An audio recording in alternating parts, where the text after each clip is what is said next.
Stephen Capaldo, and I'm coming to you from Wheelbarrow Man and from Capaldo with Love, and I have a brief message this afternoon about a YouTube video that I saw recently that kind of sums up the stakes of the coming election, which I understand some people are sick of and they don't want to talk about, and they don't want to vote, and they don't want you to vote, and I understand why people are just fed up with the whole thing. But at the same time, we're still here on planet Earth, and there are still choices to be made, and it's, you know, you can avoid making choices. There are different ways to avoid making choices. Don't vote for a minor party, or whatever. You can just ignore the whole thing, and it's it's there's nothing that says that you have to participate. I think that there are civic reasons, let's say, to participate, and what kind of country and world do you want to live in? What kind of future do you want for the people closest to you, especially those younger than you, children and grandchildren and such.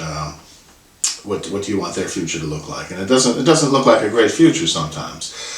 But from the standpoint of a believer in Jesus Christ, we know that God has the victory, and that eventually the victory will be made manifest. We don't know exactly when, we don't know exactly how, what it's all going to look like, but there are signs that big changes are at hand, and so we just have to keep walking in faith. And I just wanted to brief you on this YouTube video that I saw the other day by a gentleman named Thomas Klingenstein. I'd never heard of him. He's a financial investment manager or consultant, something like that, and he writes plays, and he's in a research institute. He's the chair of a research institute or something like that. But he did a YouTube message recently which is called "A Man versus a Movement." And basically what he's saying, he talks about what the stakes are for the coming election, and he portrays Trump as a flawed human being, but as the one that's needed right now. And sometimes that's the way it is. It's a question of God's timing, and the people who suggest that everybody just turn their back on what's happening and not participate in anything going on in the world, you can do that, that's fine, but you're not taking into account the fact that God can use people in this world, in the here and now, to do certain things. And I think that there's a possibility here that Trump, no matter what you think of him, that he is being used to try to do something to stop the criminal and pedophile gangs that are running the world right now.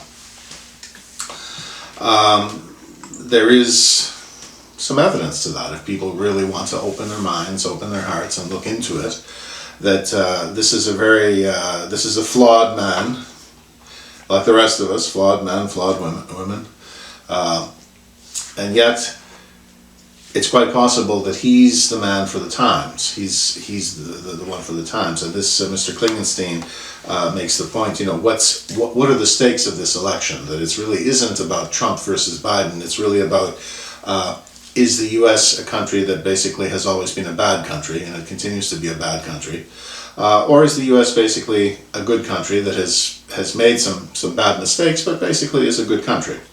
And that's kind of the choice, that's kind of the thought process, that if you're going to vote, I mean, you have to go through this, thinking this through. That it isn't really about Trump and Biden, it's about, what circumstances do you want to live in, and do you want the next generations to live in? And what about the history of the U.S.? Is it basically a good country that's made some bad mistakes, but basically a good country, or is it basically a bad country that has never done anything good? Which is really what a lot of the people behind the other candidate, Joe Biden, seem to be suggesting. The basic values of the U.S., at least this is what the U.S. would have people believe, is that you don't really see it right now, but the basic values, the core values of the country, it was a country founded on things like human rights and economic freedoms, helping others, serving others, and supposed to be a colorblind nation. Now, the knock on the U.S. is that, well, it was founded by a bunch of rich white people. Well, I don't know if they were all rich. They were mostly white. That's true. But the values of the country apply to anyone who wishes to embrace them. They're not white values. If you want more human rights, if you want more economic freedoms, if you want to help and serve people, if you want a colorblind society, which the U.S. has had a great deal of difficulty achieving because of the history of slavery, right? Because there was slavery for a long time, and then after slavery ended, there were forms of oppression that were almost as bad, for another 100 years, and like convict leasing, you might want to look that up. Sharecropping, you might want to look that up. It wasn't really until about the 1960s when you started to see some actual rights for black people. And not to say that the situation is perfect, but the situation has improved. And in many other countries where they have these kind of, racial problems and ethnic problems and religious problems and wars between majorities and minorities, in many of those countries things don't change very much. They don't, it's taken the US, 200 years, to make some headway. But at least there has been some, and in a lot of countries there isn't. And if you look just mathematically, you look at the number of, rights and prosperity, and how many people have had access to rights and prosperity historically, it is something significant, even though it is a flawed country, an imperfect country, because it's made up of human beings. Human beings run it. But what the U.S. has become recently, which is very alarming, is that it's not just kind of a country that's run by flawed human beings. It's a country that's run by a totally corrupt, I would say irredeemable system. Really, it's become a criminal country, at least the people that run it. The basic people, I think, are just people. But the people that run it, they're just, they're beyond the pale. So this is what people have to decide. Do you want to go back to at least the ideal core values of the U.S., what they were supposed to be, or do you want to embrace some other type of ideology, some other type of philosophy, which the people behind Biden are supporting, to say that the U.S. has never done anything good? The U.S. has always been racist since the days of Christopher Columbus and 1619 and all of it. It's always been racist, it's always been sexist, it's always been ageist. If you're white, you're a racist. It's always been homophobe, Islamophobe. Are this xenophobic as well? So, are these basically the core values, or is it the case that you see some people who are like this, but these are not the core values of the U.S.? There may be some people like this, and Trump always gets blasted that he's this way, or he attracts people that are that way. And, you can't hold someone responsible for every viewpoint that someone has, and even if the person supports that person or votes for that person, you can't hold that person responsible for every viewpoint that someone else has. So this is really the fault line. This is what has to be decided. Are the basic U.S. values good? Are the basic U.S. values bad? And you have a choice on that basis. You have a choice between a human being who this Mr. Klingenstein calls a boor and a braggart and petty and vengeful. He uses a lot of fairly strong words to describe Trump, but then he also says that sometimes that's that's the one you need, and that's basically what he's saying, is that any other time you'd probably say this is a joke that someone like this would be a president. He's totally not presidential, but if you want if you want someone for the job of cleaning up the criminal gangs and the pedophile gangs, maybe this tough, brash, boorish guy from New York, maybe this is someone you want to take a look at, right? And the other one, the other candidate, I feel sorry for the other candidate in a way. He is, he's even older than Trump, and he's definitely got some cognitive problems, and is definitely being used by the people in back of him who are in favor of a seriously Marxist revolutionary agenda, the type of agenda that has been tried in the former Soviet Union and China and Cuba and North Korea and some other places. And pardon me. And it has never worked very well. But this is what people have to decide. Do they want the sort of to try to relive or bring back the core values of the U.S., the founding values of the U.S., or maybe improve on those values? Or do they want to just kind of give up and go along with Marxist, Leninist, revolutionary ideology, UN globalism ideology, that type of ideology, where you're going to end up with a small number of people who control the resources and the vast majority of people not having very much financially, and not having very much freedom. And that really is what it comes down to. If you look at the personalities, the one that is failing in a cognitive sense, he's just kind of, he's just like a grandfather or an uncle. I mean, I think there are some corruption problems there too in his family that are coming out. But I think to a large extent, people would just view him as just kindly old Uncle Joe, and the other one is just the brash, unpolished guy from New York, Trump. That's if you're just looking at this as personalities. But if you look at it in a deeper way, and if you look at it as a choice between two different ideologies, two different philosophies, then you really have something to think about. And if you don't want to look at any of it, because you think that you're just waiting for Jesus to return or whatever, or you don't care about politics or whatever, that's your choice. No, nobody condemns you. You're loved. You don't have to worry about that.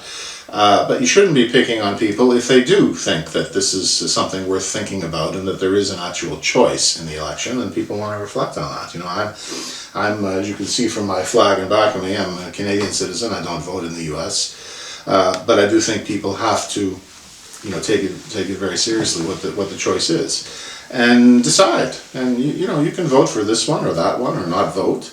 But also don't pick on people who do vote, because we're hearing a lot of that too, is that, what are you wasting your time with this? And, it's just vote for Jesus. Okay, well, as far as I know, Jesus is a spiritual being, and I don't think he's going to be on the ballot, right? It's last I heard, I don't think he's going to be on the ballot. So if you are going to vote, you're going to have some choices other than that. I suppose you could write him in. I mean, people might do that. Do that if you feel that strongly about it. But I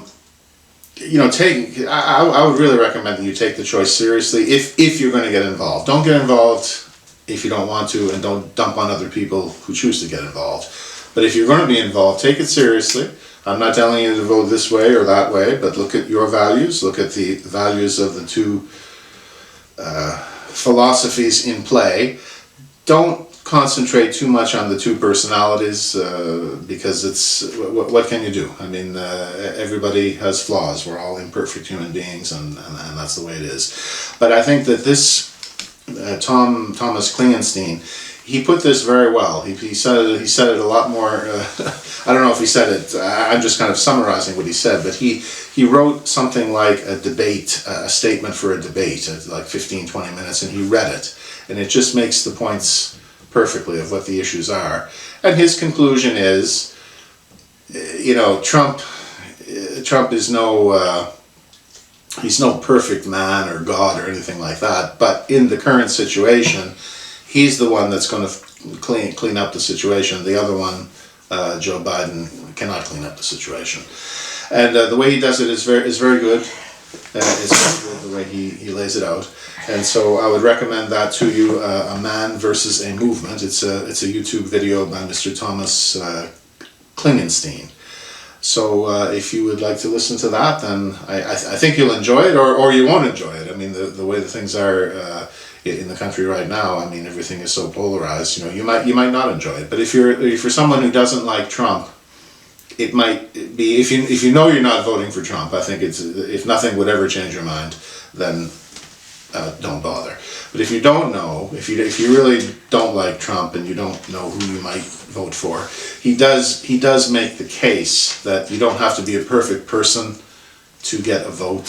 and for someone to have a reason to vote for you, and certainly that's what you're dealing with. And I read from someone else named John Rappaport, who's also a very interesting commentator, nomorefakenews.com, and he was saying that Trump is bad news, but the only worse news would be if Biden gets in, and not because of anything personal against him. It's the people behind him who are controlling him, and I do feel sorry for him in a way. He'd probably much rather be home with his family and his grandchildren and just enjoying the rest of his life instead of doing this. And if somehow he did win, which hard to tell which way it's going to go, I think Trump is in a position to take it, but hard to know. But if somehow Biden took it, I mean, what's he going to do? How long is he going to stay? And what's he going to do? I mean, what will he be able to do? So will he be able to lead? So anyway, these are just some thoughts about what's going on, and so I would say, if you wanted to something interesting to do for 15 or 20 minutes, that Thomas Klingenstein's YouTube, A Man or a Movement, A Man versus a Movement, is something worth listening to. Thank you very much for listening, and goodbye for now.